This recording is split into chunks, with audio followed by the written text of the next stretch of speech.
Filipenses capítulo 2, versículo 15, a palavra de Deus nos diz: para que sejais irrepreensíveis e sinceros, filhos de Deus, inculpáveis, no meio de uma geração corrompida e perversa, entre a qual resplandeceis como astros no mundo.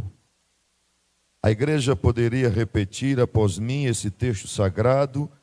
Digam bem forte: para que sejais irrepreensíveis e sinceros, filhos de Deus, inculpáveis, no meio de uma geração corrompida e perversa, entre a qual resplandeceis como astros no mundo. Diga amém. Glória a Deus. Meus amados, vivemos dias em que os valores espirituais e morais estão sendo invertidos. E a juventude, e principalmente a juventude da igreja, é diariamente bombardeada por ideologias que afrontam os princípios da palavra de Deus, principalmente no que diz respeito à santificação. O apóstolo Paulo, já em seus dias, alertava sobre esta corrupção moral e espiritual de sua geração, e quanto mais agora, quando as trevas morais se intensificam, de forma que entendemos pela palavra de Deus que a santificação não é uma opção para o cristão, ela é uma ordenança. Você pode dizer comigo esta noite? Diga: a santificação não é uma opção, ela é uma ordenança, ela é um mandamento. Se você entendeu isto, diga amém. Não estamos falando de uma opção onde você resolve de uma forma que no primeiro momento você é levado a entender se deve ou não escolher. Para o cristão, quando ele está diante da palavra de Deus, ele entende que a santificação é um mandamento. Desde o Antigo Testamento até as páginas finais do Apocalipse, Deus exige que o seu povo seja santo. E o que a juventude da igreja precisa entender é que mesmo em um mundo corrompido, é possível e necessário viver de forma santa, sendo a luz do mundo. Nós não podemos esperar um cenário melhor para que possamos externar a nossa vida de santidade. Nós não podemos esperar uma condição mais favorável para que o nosso estilo de vida de santidade ele seja apresentado a esta sociedade. Até porque a palavra de Deus nos informa, nos revela que este mundo ele jaz no maligno. Logo, não esperemos cenários favoráveis para a igreja. Não esperemos contextos favoráveis para a igreja de Cristo, mas, apesar disso, o que a palavra de Deus nos orienta é que, mesmo estando no meio desta geração corrompida, perversa, longe de Deus, nós precisamos viver o estilo de vida de santidade. Quando olhamos para a palavra de Deus, nós vemos que a corrupção humana não é de hoje. A corrupção humana não é de ontem, nem de antes de ontem.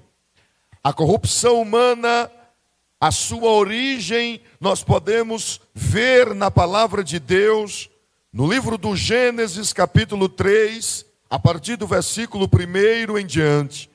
O texto sagrado revela que a queda do ser humano no Éden marca o início da corrupção moral e espiritual da humanidade. Quando o apóstolo Paulo escreve aos Romanos, no capítulo 5, versículo 12, o apóstolo disse que por um homem entrou o pecado no mundo e pelo pecado a morte. Aqui está a gênese da corrupção da humanidade. Quando o pecado adentra ao mundo, quando o homem cai em transgressão. Nós entendemos pela palavra que o pecado original, além de trazer culpa, consequências físicas, emocionais e espirituais, trouxe também consequências morais, pois o homem passou a estar depravado. Nós encontramos ainda pela palavra de Deus, ao longo das eras, o avanço da corrupção da humanidade. Na era antediluviana, Gênesis capítulo 6, versículo 5, o texto diz que a maldade do homem se multiplicara sobre a terra. Na era pós-diluviana, Gênesis capítulo 11, o texto sagrado nos informa sobre a rebelião do povo na Torre de Babel. Na era mosaica, em Juízes capítulo 2, vemos o povo de Israel constantemente se voltando aos ídolos. E na era profética, podemos confirmar em Isaías capítulo 1, os profetas denunciando a imoralidade do povo de Deus. Quando Cristo veio a esta terra, ele denunciou a hipocrisia religiosa dos fariseus, conforme Mateus capítulo 23.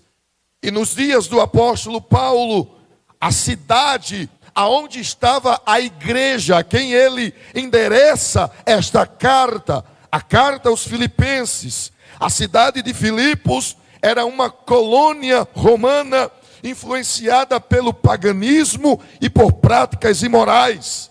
Foi a esta igreja que o apóstolo Paulo disse que eles deveriam brilhar como luzeiros. E quando lemos Romanos capítulo 1, do versículo 21 ao 32, nós podemos notar que a decadência espiritual e moral da sociedade romana, paralela aos nossos dias, é um paralelo ou um retrato para os nossos dias. E eu queria ler esse texto sagrado com a igreja do Senhor Jesus esta noite. Romanos capítulo 1, versículo 21 em diante. A palavra de Deus nos diz o seguinte: porque tendo conhecimento de Deus, não o glorificaram como Deus, nem lhe deram graças. Pelo contrário, se tornaram nulos em seus próprios raciocínios, e o coração insensato deles se obscureceu. Dizendo que eram sábios, se tornaram tolos, e trocaram a glória do Deus incorruptível por imagens semelhantes ao ser humano corruptível, às aves, aos quadrúpedes e aos répteis. Por isso Deus os entregou à impureza, pelos desejos do coração deles, para desonrarem no seu corpo entre si. Eles trocaram a verdade de Deus pela mentira, adorando e servindo a criatura em lugar do Criador, o qual é bendito para sempre. Amém. Por causa disso, Deus os entregou às paixões vergonhosas, porque até as mulheres trocaram o modo natural das relações íntimas por outro, contrário à natureza. Da mesma forma também os homens, deixando o contato natural da mulher, se inflamaram mutuamente em sua sensualidade, cometendo indecência, homens com homens, e recebendo em si mesmos a merecida punição do seu erro. E por haverem desprezado o conhecimento de Deus, o próprio Deus os entregou a um modo de pensar reprovável, para praticarem coisas que não convêm. Estão cheios de todo tipo de injustiça, perversidade, avareza e maldade. Estão cheios de inveja, homicídio, discórdia, engano e malícia. São difamadores, caluniadores, inimigos de Deus, insolentes, arrogantes, orgulhosos, inventores de males, desobedientes aos pais, insensatos, desleais, sem afeição natural e sem misericórdia. Embora conheçam a sentença de Deus, de que os que praticam tais coisas são passíveis de morte, eles não somente as fazem, mas também aprovam os que as praticam. Não, eu não estou lendo uma matéria de hoje. Eu estou lendo o texto sagrado.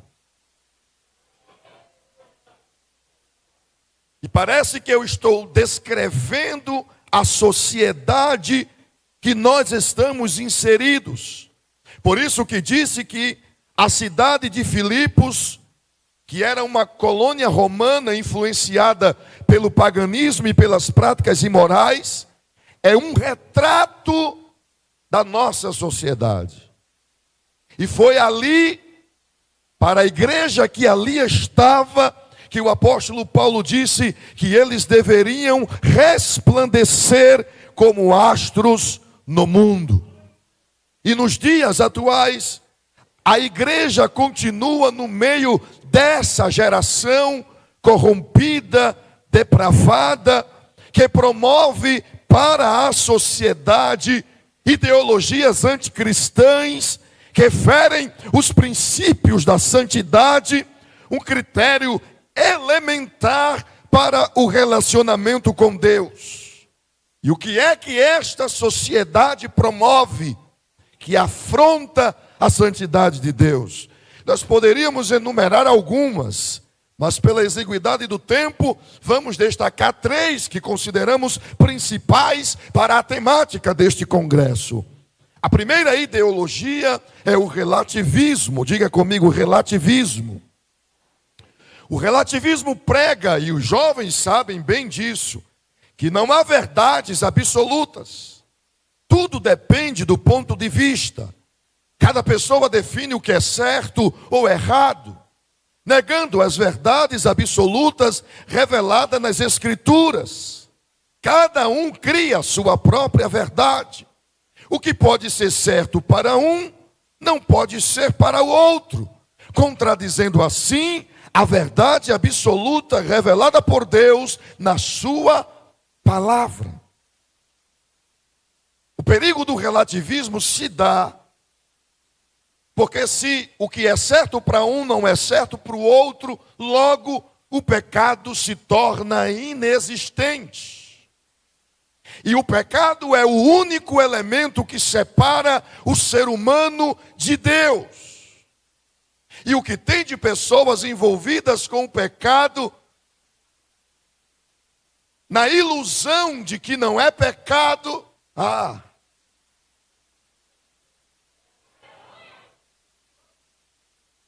porque estão relativizando as coisas, a moralidade, a ética. A segunda ideologia que destaco é o hedonismo. Diga, hedonismo. E tudo isso que eu estou falando aqui, os adolescentes e jovens, e hoje até as nossas crianças, estão sendo alvos dessas ideologias. Porque a finalidade do diabo é promover o pecado, porque ele sabe que o pecado fere a santidade de Deus. O hedonismo ensina que o prazer é o bem supremo da vida, que se deve viver buscando sensações agradáveis, conforto e satisfação pessoal, evitando dor e sacrifício. Para que sofrer? Para que se sacrificar? O hedonismo valoriza o sentir-se bem acima da obediência a Deus.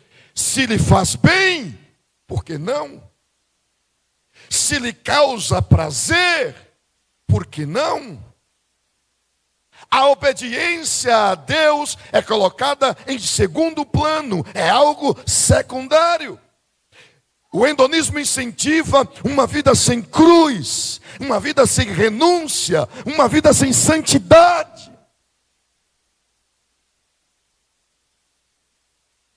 A outra ideologia que destaco nesta noite é a ideologia de gênero, que diz que a identidade de gênero é uma construção social, independente do sexo biológico, que cada pessoa pode escolher seu gênero, independente do sexo biológico, contrariando o que Deus determinou no ato da criação, quando Ele fez homem e mulher com propósitos distintos e complementares.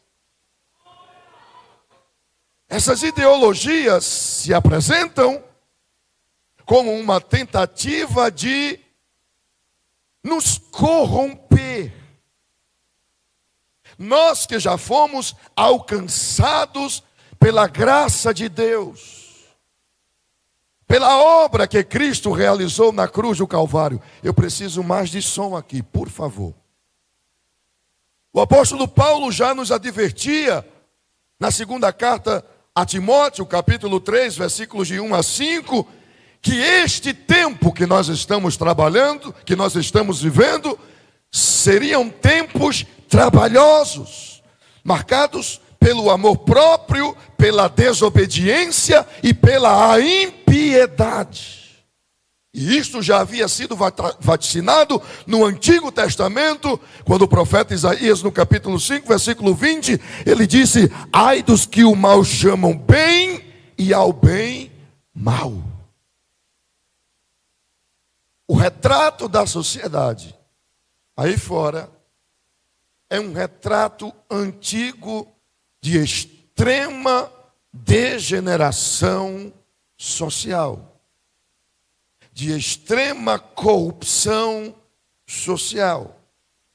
Mas a igreja do Senhor, ela anda na contramão do mundo, porque ela foi regenerada pela obra que Cristo realizou na cruz do Calvário. Os adolescentes e jovens que estão congregados aqui esta noite, eles não andam no modelo do mundo, eles não andam no padrão do mundo, eles não andam na forma do mundo, porque já foram alcançados pela graça, já foram regenerados, já receberam o Espírito Santo de Deus, e agora, na contramão do mundo, eles vivem e defendem as verdades exaradas na palavra de Deus. Compreendemos a necessidade e o dever de viver esse estilo de vida, porque santidade é um estilo de vida.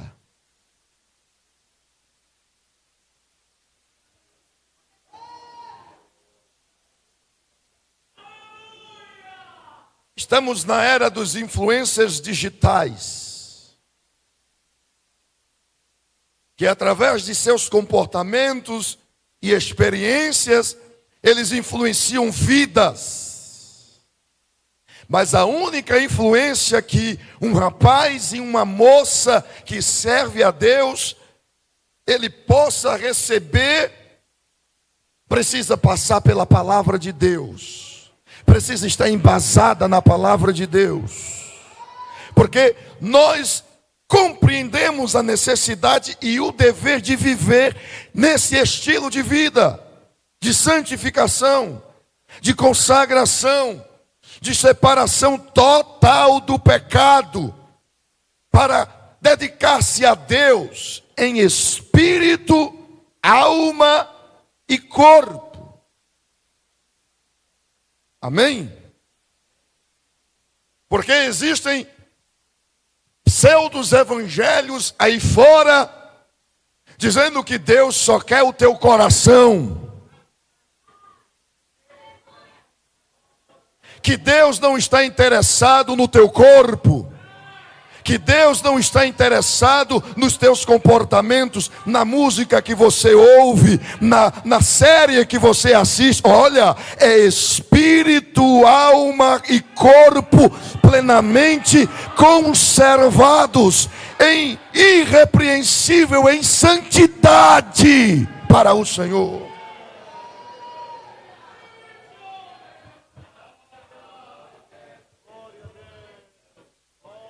E isso é uma escolha. E a escolha que eu estou falando aqui é com base naquela compreensão de que santidade é um mandamento.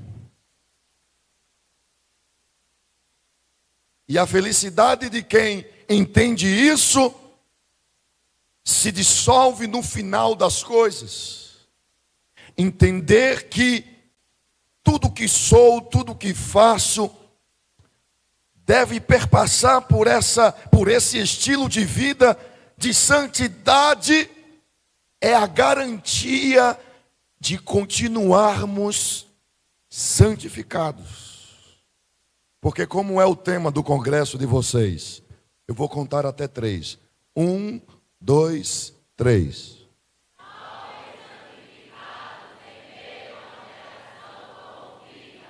Vocês entenderam ao longo dos dias anteriores, possivelmente os pregadores falaram sobre isso, acredito, que a nossa santificação se dá na obra que Cristo realizou na cruz do Calvário, ela se inicia ali.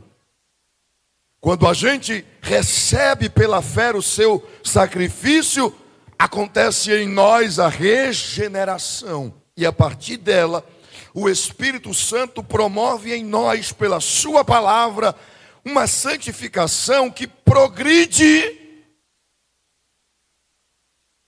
para o desfecho, que é a glorificação, quando o que é mortal se revestirá da imortalidade, e o que é corruptível se revestirá da incorruptibilidade. E o que quero dizer com isto é lembrar-vos de que não é pelo fato de você ter experimentado a obra da regeneração, que a partir de agora na sua caminhada cristã, você não tem que se preocupar. Porque uma vez salvo, uma vez santificado, estou seguro para todo sempre. Não.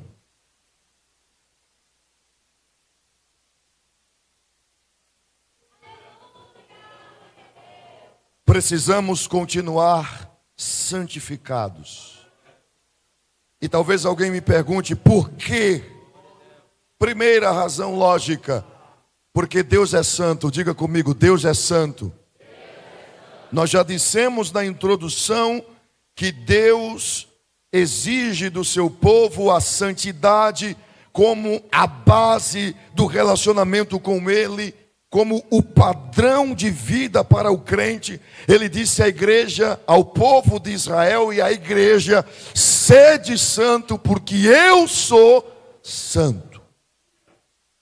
Na história da ciência das religiões, nenhuma divindade exige dos seus adeptos a santidade. Nenhuma. Somente o Deus de Israel, que é o mesmo Deus, o Deus da igreja, é que diz: você quer ser meu povo? Seja santo, seja consagrado, seja separado do pecado, porque eu sou santo. E na condição que nós apresentamos à raça humana, nenhum de nós tínhamos condições de nos apresentar a Deus outra vez. Mas este Deus que é santo, ao prover o plano da salvação, Paulo escreve aos Coríntios dizendo que ele fez Cristo a nossa santificação. E no momento que Cristo está na cruz, e a morte de Cristo na cruz é uma morte substitutiva, ele assume o seu lugar, o meu lugar, e ele transfere a sua justiça, a sua santidade para nós. Há uma troca. Ele recebe o nosso pecado e nós recebemos a sua justiça. Por isso que nós passamos agora a receber o Espírito Santo de Deus, e ele continua desenvolvendo em nós a santificação. Na vida prática, sabe como é que funciona? Porque a obra de santificação não é o homem que faz. Por mais que haja a instrumentalidade, é o Espírito Santo pela sua palavra que vai no seu coração, na sua mente, e vai dizer: eu não quero que você ouça essa música.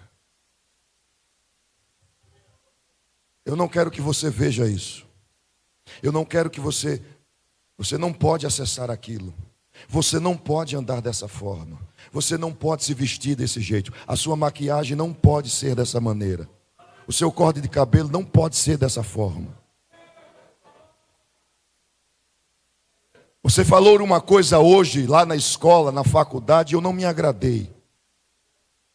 Você respondeu aos seus pais de maneira desonrosa.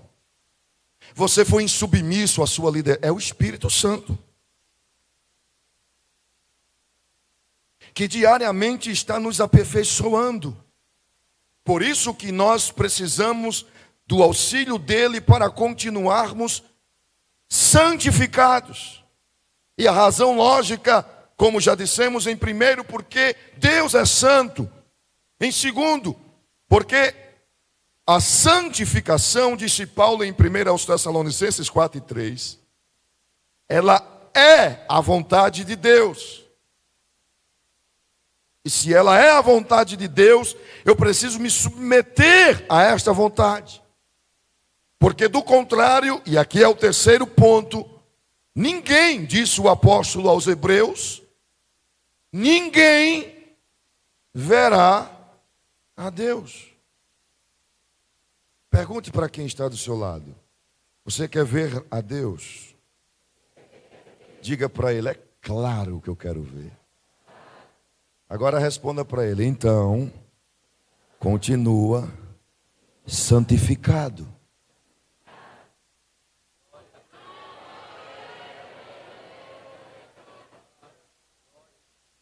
Jesus disse que somente os puros de coração verão a Deus.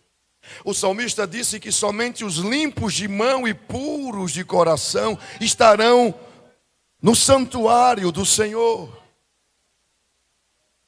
E quando nós lemos Hebreus capítulo 12, versículo 4, não entenda apenas o aspecto escatológico. Sem a santificação ninguém verá o Senhor, o futuro lá na eternidade. Entenda o agora. Sem ela, não tem relacionamento com Deus. Sem ela, a sua oração não passa de palavras vazias. Sem ela, o seu louvor não passa de canções. Sem ela, a sua pregação não passa apenas de exposição. Sem ela, a sua vida desonra a Deus.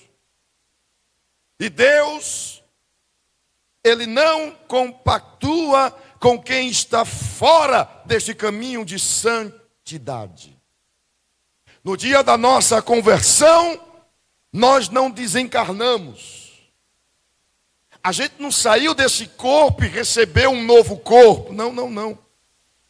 No dia em que aceitamos a obra que Cristo realizou por nós pela fé, a ação do Espírito Santo aconteceu no nosso espírito. O nosso espírito estava morto e ele reviveu e passou a receber a ação do Espírito Santo. Mas esse espírito que antes era morto e agora está vivo, continua nesta mesma carne,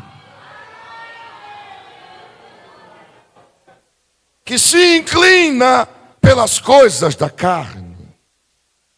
E agora Paulo vai falar da batalha, da guerra que há, das naturezas, a carnal e a espiritual. A carnal que se inflama pelas coisas da carne, e a espiritual que se inclina para a do espírito. E a pergunta que nos vem agora é: para quem estamos nos inclinando? Determinará se continuaremos santificados ou não.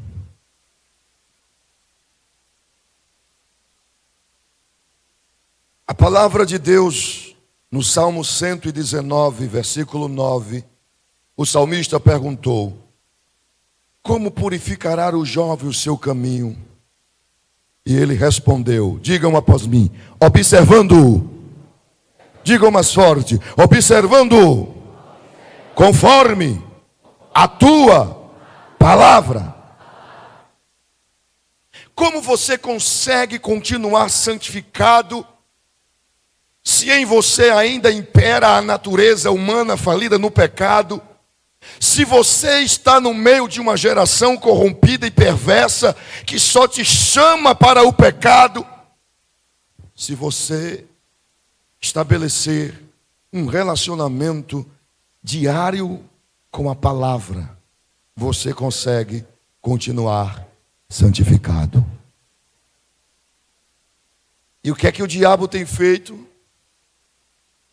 Não é outra pessoa, é ele mesmo. Porque ele é o príncipe do sistema mundano, do sistema invisível e espiritual que dita a vida em sociedade, a vida desta sociedade, melhor dizendo. E qual é o estilo de vida desta sociedade? Diga comigo, a pressa. Diga mais forte, a pressa. Tem dia que não se dá tempo para nada. Você faz tanta coisa e parece que não fez. É o estilo de vida dessa sociedade. Aos pouquinhos, você vai se distanciando da palavra. E se você vai se distanciando da palavra, você já não consegue mais ouvir a voz do Espírito Santo, que é o outro elemento que nos ajuda a permanecermos santificados, porque Jesus Cristo disse que o outro Consolador, o outro Ajudador, Ele nos lembraria. Como é que Ele vai lembrar uma coisa que você nunca mais leu, nunca mais estudou, nunca mais meditou?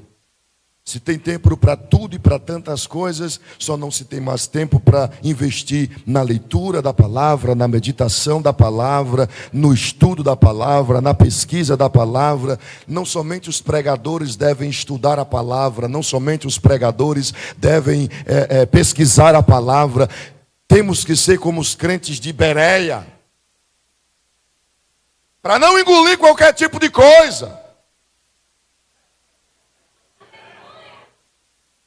Existem alguns pregadores, algumas pessoas que se intitulam por outros nomes, que para querer amedrontar a massa, o público que lhe ouve, diz assim, abre aspas, não toque em mim.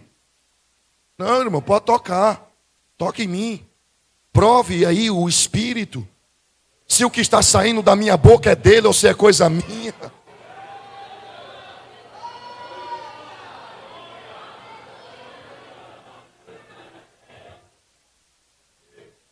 Quando eu recebi o tema deste congresso, o meu coração aqueceu. Porque este é um tema urgente. Não é um tema que vai arrancar de você a sua glória mais alta. Não é um tema que vai levar você a pinotar, a pular, a rodopiar. Mas é um tema que vai despertar a sua consciência.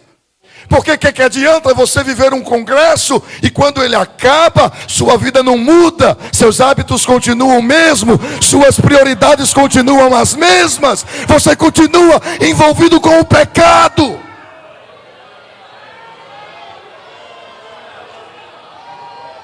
Se fala de avivamento, se prega avivamento, mas avivamento desassociado da palavra não é avivamento, é fanatismo. Avivamento desassociado de uma vida de santidade não é avivamento, é hipocrisia.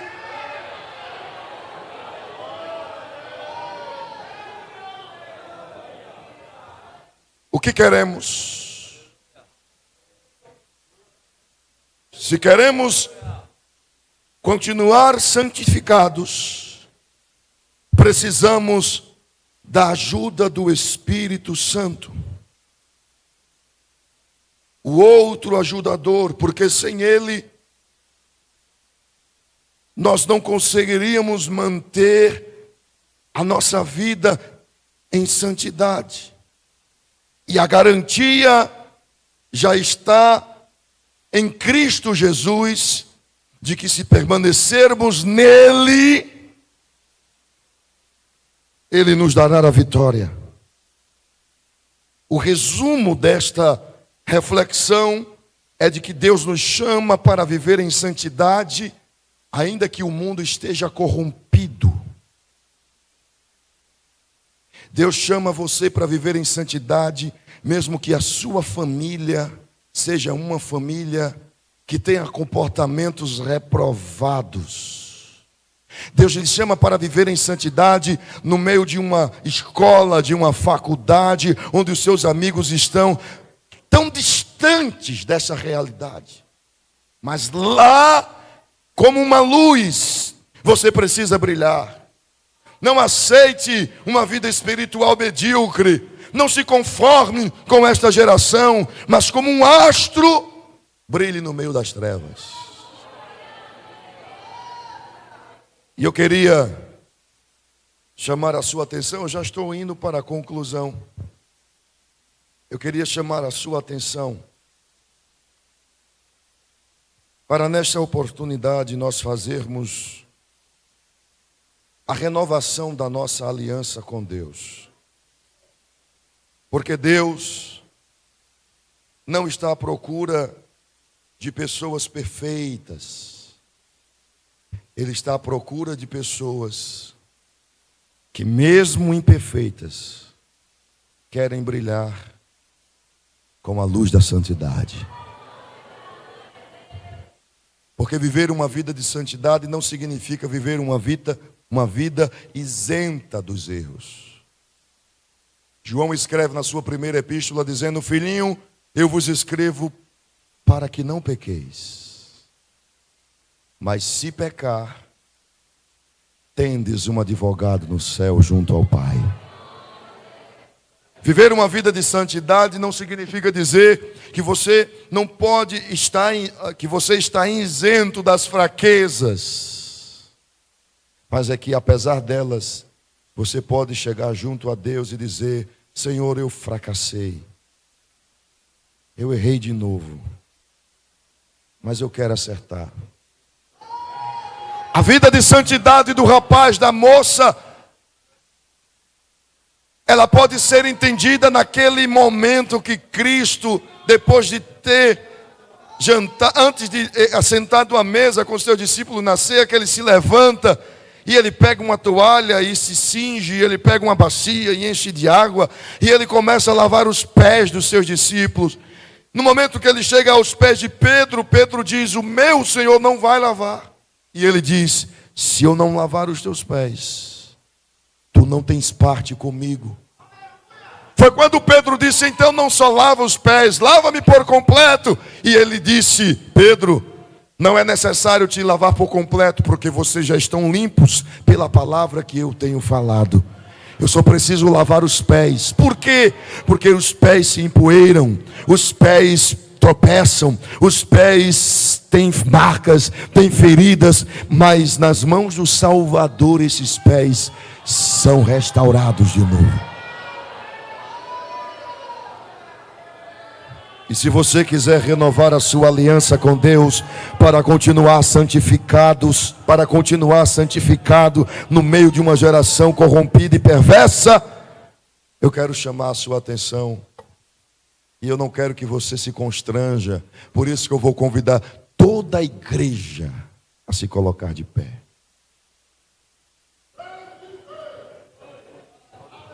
fazer. Pode fazer.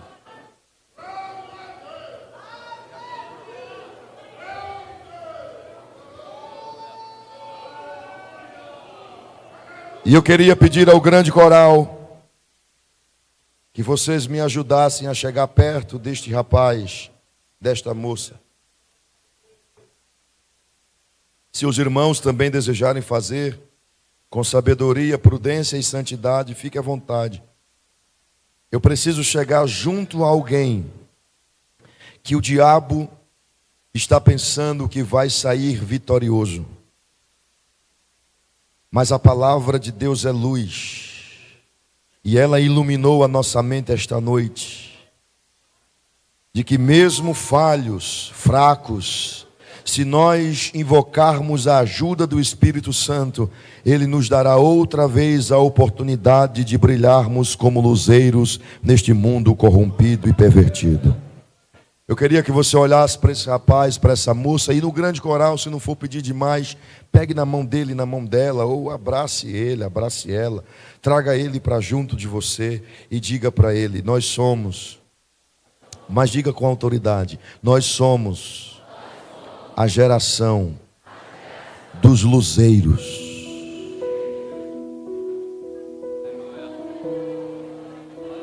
Dá para dizer de novo: nós somos a geração dos luzeiros. Amém?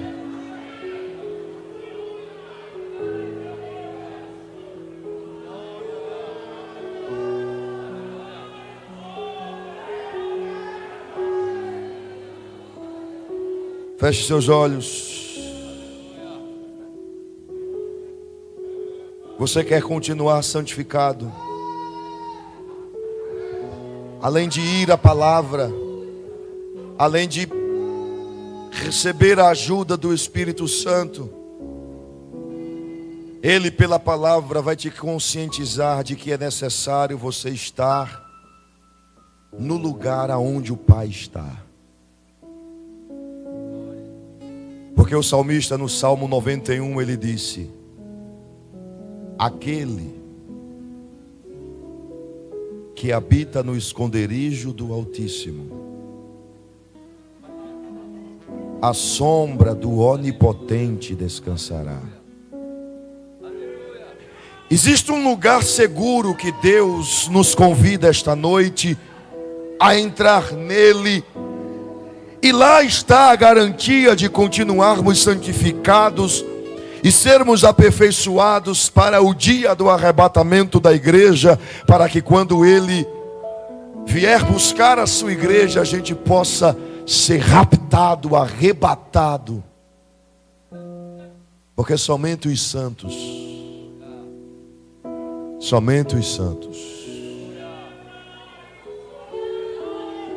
Um dia Moisés esteve nesse lugar, o lugar aonde Deus estava. Deus disse a Moisés: eu vou te colocar na brecha da penha, e eu vou passar por lá.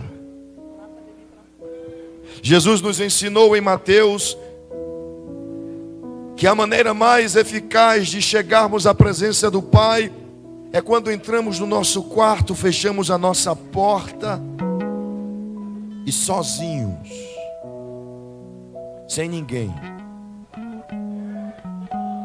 a gente dobra o joelho, começa a orar, porque lá, neste lugar secreto, oculto, a gente pode ser quem somos. Lá não tem máscaras, lá não tem maquiagem, lá não tem fingimento. Lá é você o Pai, e o Pai você, e Ele vê, Ele sabe de tudo, Ele conhece os teus pés, por onde andastes, o que fizestes, o que ouvistes, o que acessastes, o que falastes, como te comportastes. Ele sabe de tudo, mas Ele espera que lá, neste lugar, como Davi, você se apresente diante dele e diga: tem misericórdia de mim, ó Deus. Tem misericórdia de mim, ó Deus. Tem misericórdia de mim, ó Deus. Segundo a tua benignidade, apaga as minhas transgressões, segundo a multidão das tuas misericórdias. Lava-me completamente da minha iniquidade e purifica-me do meu pecado, porque eu conheço as minhas transgressões e o meu pecado está sempre diante de mim. Contra ti somente pequei e fiz o que a teus olhos é mau, para que seja justificado quando falares e puro quando julgares. Eis que em iniquidade fui formado e em pecado me concebeu a minha mãe. Eis que amas a verdade no íntimo e no oculto fazes conhecer a sabedoria. Purifica-me com sopo e ficarei puro. Lava-me e ficarei mais alvo do que a neve. Faze-me ouvir júbilo e alegria, para que gocem os ossos que tu quebrastes. Esconde a tua face dos meus pecados e apaga todas as minhas iniquidades. Cria em mim, ó Deus, um coração puro e renova em mim um espírito reto. E não me lances fora da tua presença e nem retires de mim o teu Espírito Santo.